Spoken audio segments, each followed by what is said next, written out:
Treasure Island by Robert Louis Stevenson. Treasure Island. Part 1. The Old Buccaneer. Chapter 2. Black Dog appears and disappears. It was not very long after this that there occurred the first of the mysterious events that rid us at last of the captain, though not, as you will see, of his affairs. It was a bitter cold winter, with long, hard frosts and heavy gales. And it was plain from the first that my poor father was little likely to see the spring. He sank daily, and my mother and I had all the inn upon our hands, and were kept busy enough without paying much regard to our unpleasant guest. It was one January morning, very early pinching, frosty morning, the cove all grey with hoarfrost, the ripple lapping softly on the stones, the sun still low and only touching the hilltops and shining far to seaward. The captain had risen earlier than usual and set out down the beach, his cutlass swinging under the broad skirts of the old blue coat, his brass telescope under his arm, his hat tilted back upon his head. I remember his breath hanging like smoke in his wake as he strode off, and the last sound I heard of him as he turned the big rock was a loud snort of indignation, as though his mind was still running upon Dr. Livesey. Well, mother was upstairs with father and I was laying the breakfast table against the captain's return when the parlor door opened and a man stepped in on whom I had never set my eyes before. He was a pale, tallowy creature, wanting 2 fingers of the left hand, and though he wore a cutlass, he did not look much like a fighter. I had always my eye open for seafaring men, with 1 leg or 2, and I remember this one puzzled me. He was not sailorly, and yet he had a smack of the sea about him too. I asked him what was for his service, and he said he would take rum. But as I was going out of the room to fetch it, he sat down upon a table and motioned me to draw near. I paused where I was, with my napkin in my hand. "Come here, sonny," says he. "Come nearer here." I took a step nearer. "Is this here table for my mate Bill?" he asked with a kind of leer. I told him I did not know his mate Bill, and this was for a person who stayed in our house whom we called the captain. "Well," said he, "my mate Bill would be called the captain, as like as not. He has a cut on one cheek and a mighty pleasant way with him, particularly in drink, has my mate Bill. We'll put it, for argument like, that your captain has a cut on one cheek, and we'll put it, if you like, that that cheek's the right one."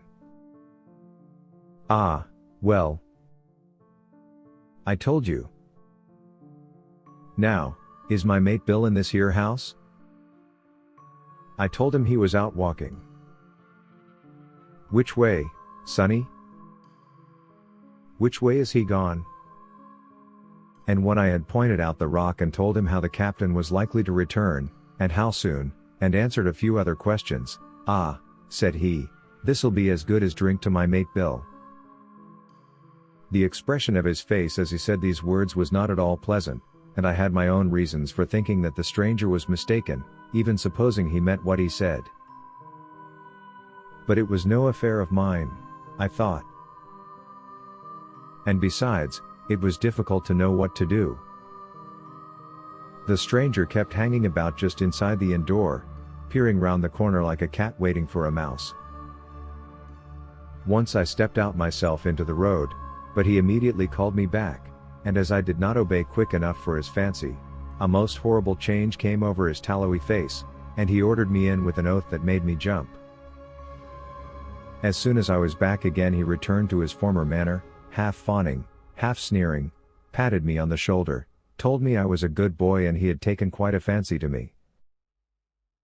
"I have a son of my own," said he, "as like you as 2 blocks, and he's all the pride of my art.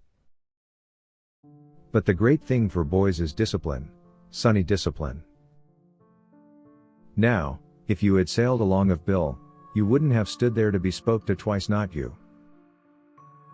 That was never Bill's way, nor the way of Zish as sailed with him. And here, sure enough, is my mate Bill, with a spyglass under his arm, bless his old art, to be sure. You and me'll just go back into the parlor, Sonny, and get behind the door, and we'll give Bill a little surprise, bless his art, I say again. So saying, the stranger backed along with me into the parlor and put me behind him in the corner so that we were both hidden by the open door. I was very uneasy and alarmed, as you may fancy, and it rather added to my fears to observe that the stranger was certainly frightened himself. He cleared the hilt of his cutlass and loosened the blade in the sheath. And all the time we were waiting there he kept swallowing as if he felt what we used to call a lump in the throat. At last in strode the captain, slammed the door behind him, without looking to the right or left, and marched straight across the room to where his breakfast awaited him. "Bill," said the stranger in a voice that I thought he had tried to make bold and big. The captain spun round on his heel and fronted us. All the brown had gone out of his face, and even his nose was blue. He had the look of a man who sees a ghost, or the evil one, or something worse, if anything can be. And upon my word, I felt sorry to see him all in a moment turn so old and sick. "Come, Bill, you know me. You know an old shipmate, Bill, surely," said the stranger. The captain made a sort of gasp. "Black Dog," said he. "And who else?" returned the other, getting more at his ease. "Black Dog as ever was, come for to see his old shipmate Billy, at the Admiral Benbow Inn." "Ah, Bill, we have seen a sight of times, us two, since I lost them 2 talons, holding up his mutilated hand. "Now, look here," said the captain. "You've run me down. Here I am. Well, then, speak up. What is it?" "That's you, Bill," returned Black Dog, "you're in the right of it, Billy. I'll have a glass of rum from this dear child here, as I've took such a liking to. And we'll sit down, if you please, and talk square, like old shipmates." When I returned with the rum, they were already seated on either side of the captain's breakfast table, Black Dog next to the door and sitting sideways so as to have one eye on his old shipmate and one, as I thought, on his retreat. He bade me go and leave the door wide open. "None of your keyholes for me, Sonny," he said. And I left them together and retired into the bar. For a long time, though I certainly did my best to listen, I could hear nothing but a low gattling. But at last the voices began to grow higher, and I could pick up a word or two, mostly oaths, from the captain. "No, no, no, no. And an end of it," he cried once. And again, "If it comes to swinging, swing all, say I." Then all of a sudden there was a tremendous explosion of oaths and other noises. The chair and table went over in a lump, a clash of steel followed, and then a cry of pain, and the next instant I saw Black Dog in full flight, and the captain hotly pursuing, both with drawn cutlasses, and the former streaming blood from the left shoulder.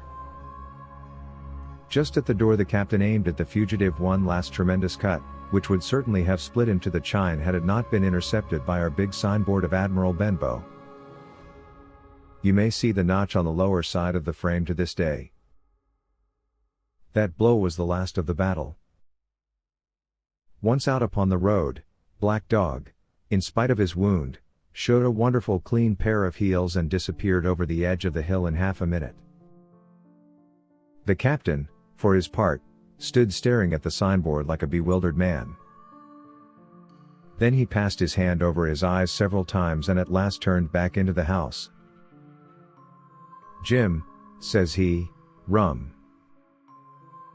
And as he spoke, he reeled a little, and caught himself with one hand against the wall.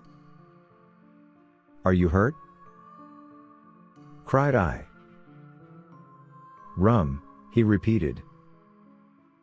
I must get away from here. Rum? Rum? I ran to fetch it, but I was quite unsteadied by all that had fallen out, and I broke one glass and fouled the tap, and while I was still getting in my own way, I heard a loud fall in the parlor, and running in, beheld the captain lying full length upon the floor. At the same instant my mother, alarmed by the cries and fighting, came running downstairs to help me. Between us we raised his head. He was breathing very loud and hard, but his eyes were closed and his face a horrible color. "Dear, dearie me," cried my mother, "what a disgrace upon the house! And your poor father sick." In the meantime, we had no idea what to do to help the captain, nor any other thought but that he had got his death hurt in the scuffle with the stranger. I got the rum, to be sure, and tried to put it down his throat, but his teeth were tightly shut and his jaws as strong as iron. It was a happy relief for us when the door opened and Dr. Livesey came in, on his visit to my father. "Oh, doctor," we cried, "what shall we do? Where is he wounded?" "Wounded? A fiddlestick's end," said the doctor. "No more wounded than you or I. The man has had a stroke, as I warned him. Now, Mrs. Hawkins, just you run upstairs to your husband and tell him, if possible, nothing about it. For my part, I must do my best to save this fellow's trebly worthless life. Jim, you get me a basin." When I got back with the basin, the doctor had already ripped up the captain's sleeve and exposed his great sinewy arm. It was tattooed in several places. "Here's luck, a fair wind, and Billy Bones his fancy," were very neatly and clearly executed on the forearm. And up near the shoulder there was a sketch of a gallows and a man hanging from it done, as I thought, with great spirit. "Prophetic," said the doctor, touching this picture with his finger. "And now, Master Billy Bones, if that be your name, we'll have a look at the color of your blood." "Jim," he said, "are you afraid of blood?" "No, sir," said I. "Well, then," said he, "you hold the basin." And with that he took his lancet and opened a vein. A great deal of blood was taken before the captain opened his eyes and looked mistily about him. First he recognized the doctor with an unmistakable frown. Then his glance fell upon me, and he looked relieved. But suddenly his color changed, and he tried to raise himself, crying, "Where's Black Dog?" "There is no black dog here," said the doctor, "except what you have on your own back. You have been drinking rum. You have had a stroke, precisely as I told you. And I have just, very much against my own will, dragged you head foremost out of the grave." "Now, Mr. Bones, that's not my name," he interrupted. "Much I care," returned the doctor. "It's the name of a buccaneer of my acquaintance. And I call you by it for the sake of shortness, and what I have to say to you is this. One glass of rum won't kill you, but if you take one you'll take another, and I stake my wig if you don't break off short, you'll die. Do you understand that? Die, and go to your own place, like the man in the Bible. Come, now, make an effort. I'll help you to your bed for once." Between us, with much trouble, we managed to hoist him upstairs, and laid him on his bed, where his head fell back on the pillow as if he were almost fainting. "Now, mind you," said the doctor, "I clear my conscience, the name of rum for you is death." And with that he went off to see my father, taking me with him by the arm. "This is nothing," he said as soon as he had closed the door. "I have drawn blood enough to keep him quiet a while. He should lie for a week where he is, that is the best thing for him and you. But another stroke would settle him.